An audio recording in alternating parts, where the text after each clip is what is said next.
This video is for all of the married Muslim men out there who may be struggling with your relationships.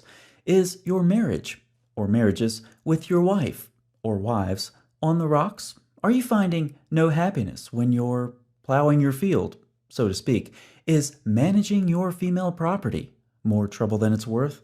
I suggest it's because you have strayed too far from Muhammad's example and sacred Islamic law. So, to help out, I present to you 5 steps to a happy Muslim marriage. Step 1, marry young. Nope, younger.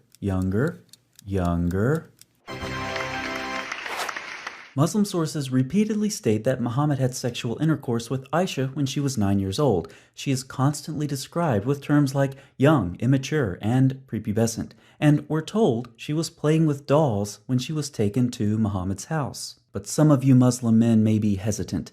You know that there are different standards for you and Muhammad. You've read Al-Qurtubi, and you see that Muhammad got certain sexual privileges that other Muslim men don't have. For example, if Muhammad wanted another woman, it was obligatory for her husband to divorce her. Also, Muhammad had a bunch of wives, unlike other Muslim men who are limited to 4 at a time.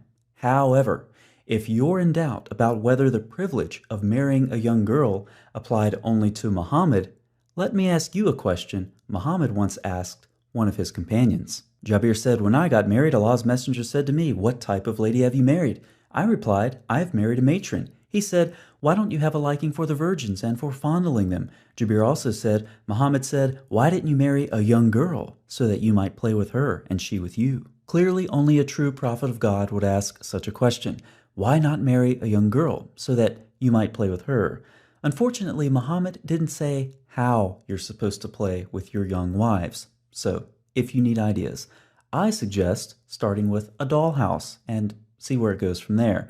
And of course, in the opinions of numerous Muslim commentators across the centuries, the waiting period in Surah 65:4, which is required for divorce if the marriage is consummated, applies to prepubescent girls as well. Ibn Kathir tells us that the waiting period for the old is the same as for the young who have not yet reached the age of menstruation, and the filthy ignoramus Maududi gleefully proclaims that the Quran allows both marriage and intercourse with prepubescent girls. So there you have it, Muslim men. Marrying young is allowed by your prophet and your God, as if there's even a relevant difference between the two. So go do step 1, marry a young one. This is sure to add an extra dynamic into your other failing marriages. Who knows, your other wives might even enjoy babysitting. Step 2, use your conjugal rights. Remember, in the depraved manual of sacred Islamic law, we are told that the man has full sexual rights to the woman, and she is not to refuse, going right along with what Muhammad said in the Hadith. Stipulations most entitled to be abided by are those with which you are given the right to enjoy the woman's private parts. Further, Islamic law says men don't have to support their wives if the women fail to hold up to their end of the sexual bargain. But since the man can have multiple wives, he can refuse sex with them accordingly. However, under no circumstances does a man's refusal to have sex with his wives mean that the wives can refuse to have sex with the husband. If a wife refuses to have sex, that constitutes rebellion in Islamic law. And we have a solution for that problem. Step 3, beat them. Now, this is not a detailed tutorial on how to beat your wife. That is an issue far too complicated for me. So I'm going to leave that to the Muslim scholars. Just like there's a technique to swinging a baseball bat or a golf club, I'm certain there's a technique involved here as well. Surely you're not supposed to just step up to the proverbial plate and start swinging that wife-beating stick haphazardly. How do you hold the stick, and how fast do you swing it? Or maybe it's more of a bare-handed beating, or maybe use some boxing gloves. Who knows? But thankfully, there are some very helpful YouTube videos with authorities from the religion of wife beating to help answer some of these questions. But for our purposes, when we think of physical discipline, perhaps the first thing that comes to mind is spanking a child. This works especially well since, according to Islamic law, your wife may actually be a child. However, does physical discipline still apply in the unfortunate event your wife is an adult? Sure does. Allah clarifies. But those wives from whom you fear arrogance, advise them, if they persist, forsake them in bed, and finally strike them. But how do you know when exactly you can beat her? Anytime she's being rebellious, which includes all kinds of things like leaving the house without permission or refusing sex with the husband. Notice how Islamic law very diligently looks out for the sexual interest of men, just like Allah in Muslim paradise, where He's prepared large-breasted virgins. But you don't want to wait until paradise. You want it now. You've tried to apply step 2, use your conjugal rights.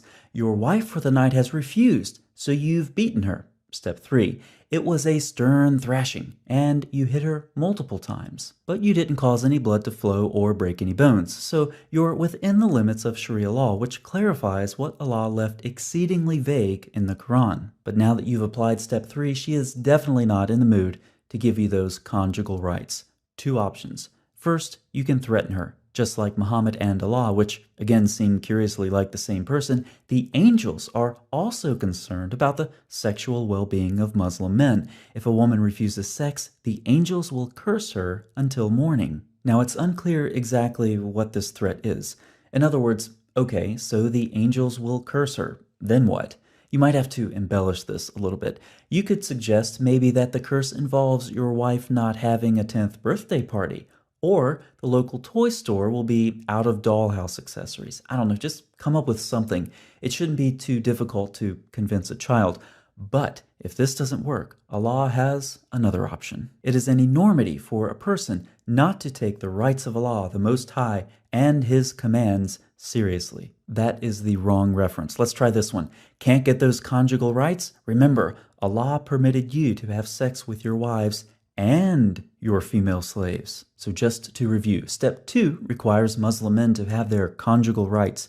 If your wife doesn't comply, beat and threaten her. And remember to always keep some sex slaves on the side in case of an emergency. Step 4, the 2 C's, cut and covered. Muhammad endorsed the circumcision of girls. He was as vague in the Hadith as Allah typically is in the Quran.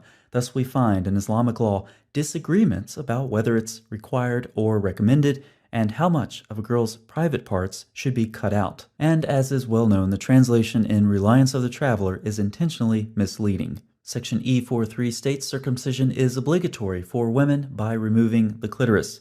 The Hanbalis and Hanafis disagree. The health benefits of this procedure for girls and women can be described as follows. This procedure has no health benefits for girls and women. The procedures can cause severe bleeding, problems urinating, cysts, infections, infertility, complications in childbirth, and increased risk of newborn deaths. I guess Muhammad, with all of his scientific knowledge, just couldn't figure this one out. It is a violation of human rights of girls and women. Of course, whether or not this is a violation of women's rights in Islam can be debated, since you can't violate something you never had in the first place. The second C, keep those things covered, like Umar told you to. Narrated Umar, my Lord agreed with me in 3 things. What's the second thing, Umar? And as regards the veiling of women, I said, O Allah's messenger, I wish you ordered your wives to cover themselves from the men, because good and bad and blah, blah, blah. So the verse of the veiling of women was revealed. All Umar had to do was drop a quarter into Muhammad's vending machine of Quranic verses,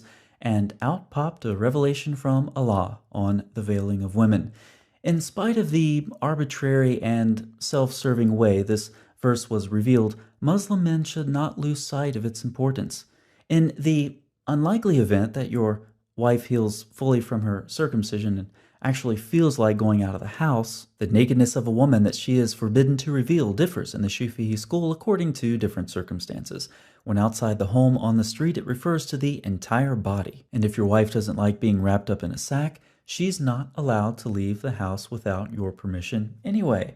So, who cares? Now, go put these 4 steps into practice, and I'm sure you'll be on your way to a healthy, happy, fulfilling marriage, or marriages, in no time.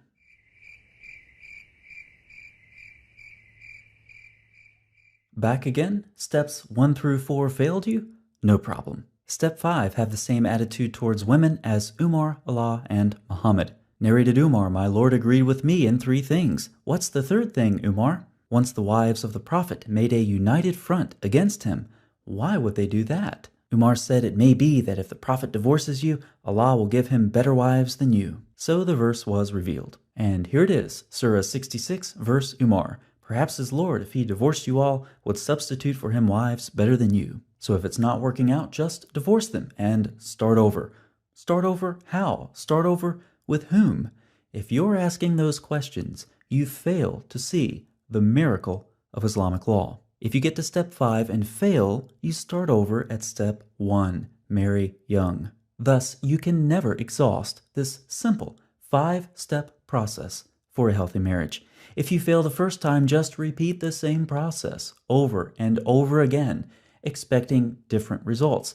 When I reflect on the rugged beauty of Islamic law, I am continually thankful that Muhammad came along and brought the Arab world out of its former age of ignorance, enlightened them, and gave them a beautiful example to follow. An example that, if closely abided by, is sure to have the same result as it has in the past, producing many more backward, dysfunctional people, relationships, and cultures for years to come.